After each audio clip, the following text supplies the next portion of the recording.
Day 13 adds basic task search by title. The getTasks endpoint will support a search query parameter while still supporting completion filtering. Day 12 added filtering by completion status. Day 13 adds searching by title. Filter plus search is a common API query pattern. By the end of today, getAll should accept an optional search parameter, the service should search task titles, the controller should accept nullable string search, and the existing isCompleted filter should still work. The files to edit are itaskservice.cs, taskservice.cs, taskscontroller.cs, and readme.md. First, update the service contract. Change getAll so it accepts nullable bool isCompleted and nullable string search. This supports combined filtering and searching.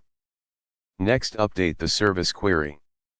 Start with all tasks, filter by completion status when provided, search title when provided, and return the final list. Search should be case insensitive. Use title.contains with string comparison.ordinal ignore case, and ignore empty or witty space search values. Then update the controller. getAll accepts nullable bool isCompleted and nullable string search.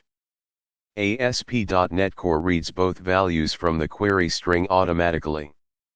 The API examples are getTasks for all tasks, getTasks with search equals resume, and getTasks with isCompleted true plus search equals resume. After search works, stop. Do not add user API, do not add SQL Server, do not add EF Core today, and do not redesign the architecture.